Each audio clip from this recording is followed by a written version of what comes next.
Hey, ¿qué tal amigos? Sean bienvenidos una vez más a esta que es su Granja Humana MX.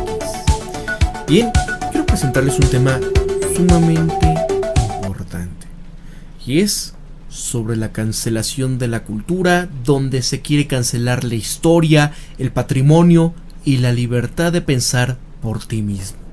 Mucho ojo, es un artículo de John y Nisha Whitehead del Instituto Rutherford. Ellos hablan con esto: la abolición del hombre, de C.S. Lewis. Con esta cita importante, mira, todo el tiempo, y tal es la tragicomedia de nuestra situación, continuamos clamando por esas mismas cualidades que estamos haciendo imposibles. En una especie de espantosa simplicidad, quitamos el órgano y exigimos la función. Hacemos hombres sin cofres y esperamos de ellos virtud y empresa. Nos reímos del honor y nos sorprende encontrar traidores entre nosotros. Castramos y pedimos que los caballos castrados sean fructíferos. Ojo con esto, porque va a llegar el momento, en un futuro no muy lejano, en el que el acto mismo de pensar por nosotros mismos no solamente esté prohibido, sino que sea impensable. Y es que estamos siendo desviados por el camino hacia ese futuro distópico en este momento, impulsados por las fuerzas políticamente correctas que, si bien pueden haber comenzado con las mejores intenciones, han sido víctimas del canto de sirenas autoritario del estado de niñera, que está prometiendo ya salvar a la población de los males que solamente unos pocos elegidos son lo suficientemente, entre comillas, sabios para reconocer como tal. Y es que como resultado estamos siendo infantilizados hasta la saciedad, dictados incesantemente y a la fuerza aislados de imágenes y sonidos entre comillas peligrosos, ideas de que supuestamente somos bastante frágiles, demasiado vulnerables o demasiado susceptibles o demasiado ignorantes como para estar expuestos sin protección. Esto es la llamada de la élite. Y es que, habiendo llegado a la conclusión de que no podemos confiar en que nosotros, la gente, pensemos por nosotros mismos, estos poderes fácticos se han encargado de reordenar nuestro mundo en uno en el que ellos piensen por nosotros. Y lo que tenemos que hacer es caer en esa narrativa.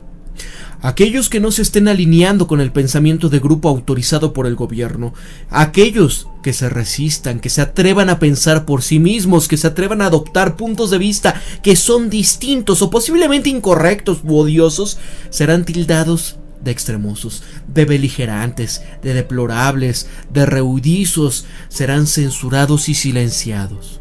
Las consecuencias son como cabría de esperar: la cancelación de la cultura, la corrección política amplificada con esteroides, y es esta farisaica de una era narcisista y una pseudomoralidad comercializada en masa que es poco más que fascismo disfrazado de tolerancia.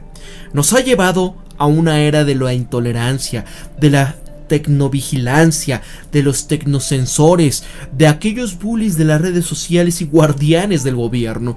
Porque sí, amigos, hay grandes granjas de este tipo de gente para proteger el discurso. Solo analicen lo que estuvo sucediendo con Twitter y la desesperación de todos los gobiernos a nivel mundial para poder controlarlo y llevarlo una vez más hasta esta situación del control de la gran narrativa. Ahora todo es blanco para la censura si puede interpretarse como si fuese odioso, o que hiere a alguien, o que es intolerante u ofensivo, siempre que vaya obviamente en contra del punto de vista que se ha establecido. Y de esta forma, los temas más controvertidos de nuestros días, como raza, religión, sexo, sexualidad, política, ciencia, salud, corrupción gubernamental, brutalidad, etc., se ha convertido en un campo de batalla para quienes dicen creer en la libertad, ya sea de estas mismas cosas, de prensa, de expresión, de reunión, de religión, de reparación, de intimidad, de integridad corporal, etc. Pero solo cuando se favorezca la opinión y la posición que se está sustentando por el mismo sistema y la gran narrativa.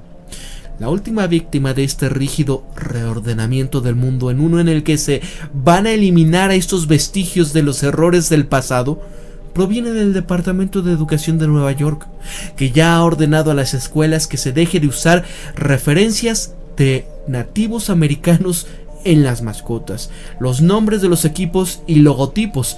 Ya no va a haber equipos con nombres que tenga que ver con ello. Precisamente para el final del año escolar actual, o van a enfrentar sanciones que incluyen la pérdida de la ayuda estatal.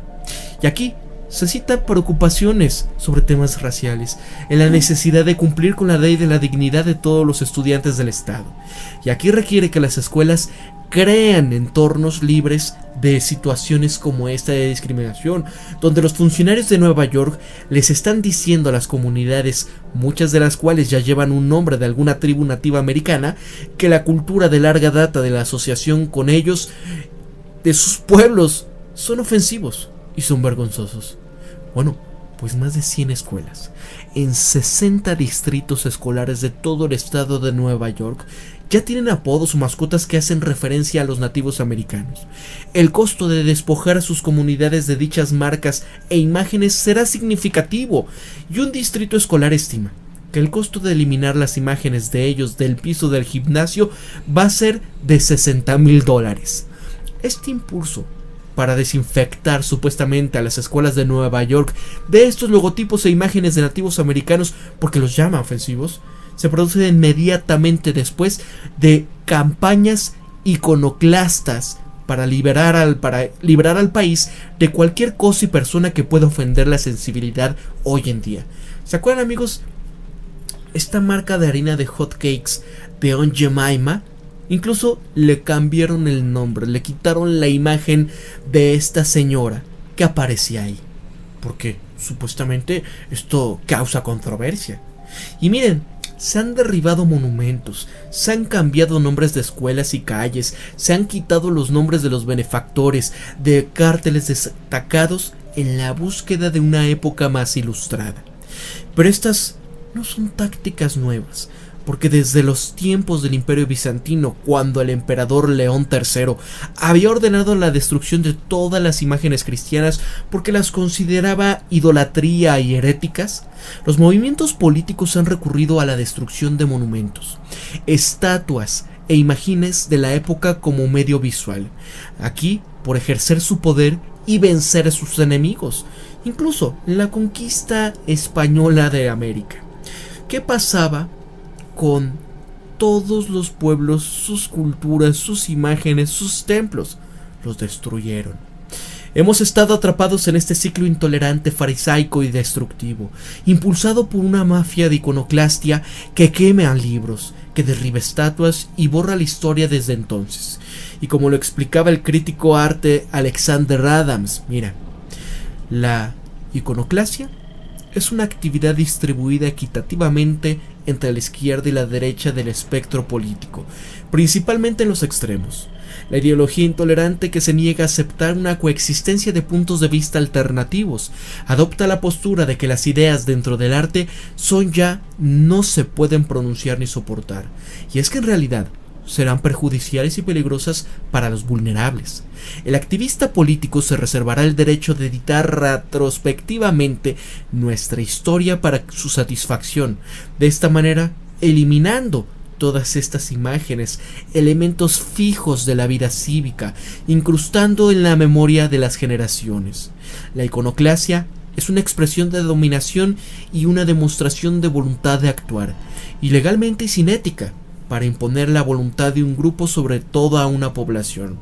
De esta manera va a afirmar el control sobre todos los aspectos de una sociedad. El activista va a argumentar que el arte público, acumulado poco a poco durante esto, donde sus valores que cuentan, es la que se va a encargar de corregir la historia a través de estos monstruosos actos de egoísmo. Y es una corrección cuando implica destrucción, cuando implica alterar permanentemente el legado cultural, donde se reduce la amplitud de la experiencia humana disponible para las generaciones que siguen a la nuestra. Vean lo que han hecho con todas estas obras de entretenimiento, supongamos, ¿no? Ahora, con estos remakes, ¿no? Que estamos viendo en las películas, en la música, ¿qué está pasando? En un mundo así, no puede haber un debate, ni viaje hacia la comprensión, ni posibilidad de aprender de los errores de uno o incluso cometer errores que son exclusivamente suyos. Solo hay obediencia y conformidad con el gobierno, sus amos corporativos y la mentalidad de la mafia predominante.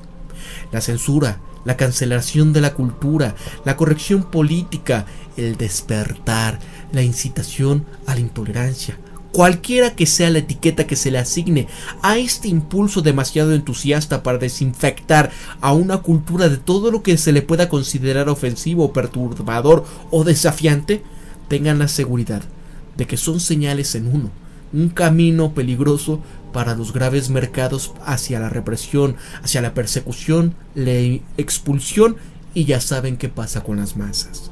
Porque ya sea que aquellos que van derrumbando estas imágenes, que van borrando la historia y que lo van haciendo con propósitos entre comillas nobles o razones más diabólicas, el resultado final va a ser el mismo: la confiscación, encarcelamiento, exilio y eliminación. Miren, las multitudes que se reúnen para destrozar libros, para destrozar imágenes, esos monumentos pueden ser estatuas de dictadores depuestos que aterrorizaron a las poblaciones, que causaron eliminaciones incalculables. Pueden ser monumentos a soldados caídos que fueron eliminados defendiendo causas que ya no están de moda.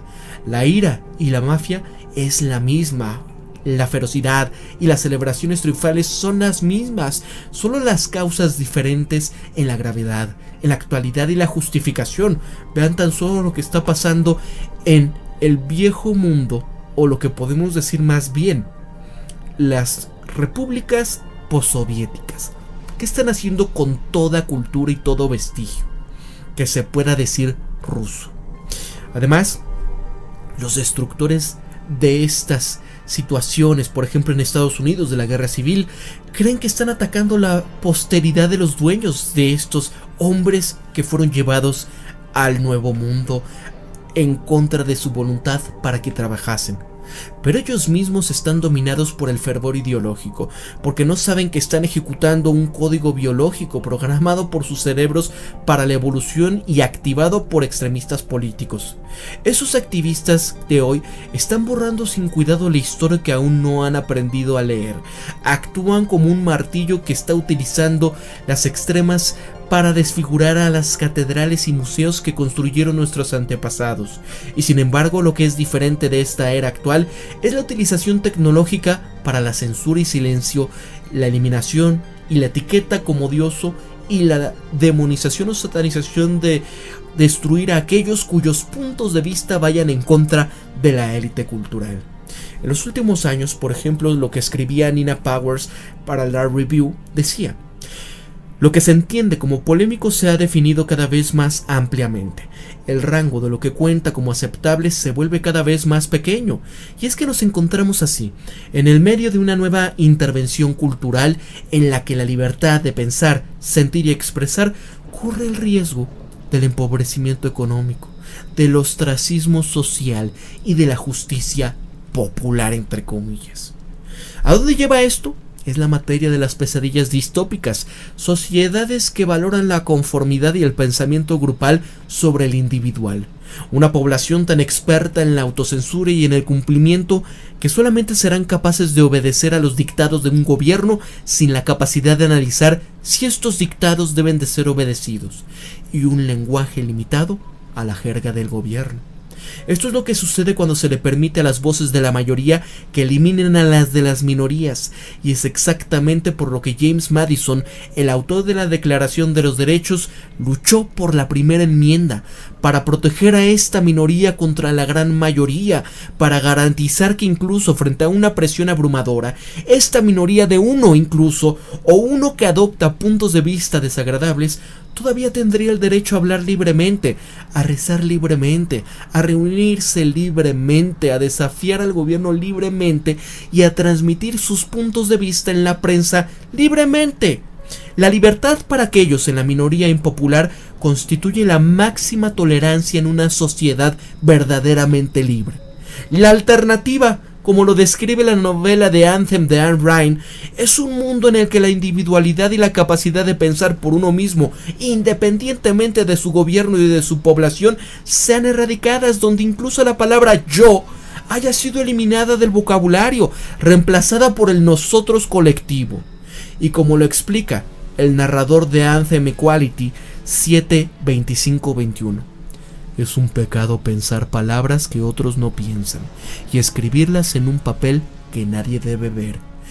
Y bien, sabemos que no hay transgresión más negra que hacer o pensar solos.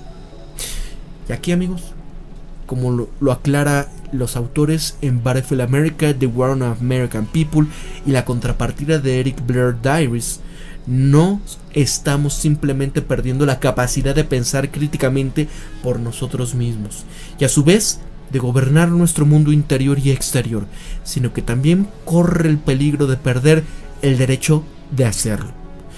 Esta intervención del gobierno contra las situaciones de un crimen de pensamiento y lo que dice la verdad es solamente el comienzo. Para la Granja Humana MX se despide Pablo. Espero que reflexionen sobre este tema. Y lo que siempre les digo al final de todos mis videoprogramas: recuerden esto siempre, piensen críticamente, sean ustedes mismos, conózcanse de verdad quiénes son y sean empáticos. Si en verdad te llegó este mensaje, compártelo en tus redes sociales. Algo que ayuda muchísimo es poner un pulgar arriba. Solamente si en verdad estás dispuesto a apoyar al canal de una manera pues un poco económica, puede ser a través de un super chat, un super sticker, uniéndote como miembro del canal, o incluso también a través de un super gracias. Es un corazoncito que está aquí abajo, gracias a mis mecenas de Patreon y a los caballeros dorados. Para la Granja Humana MX se despide Pablo. Cuídense mucho, amigos, que tengan un excelente día.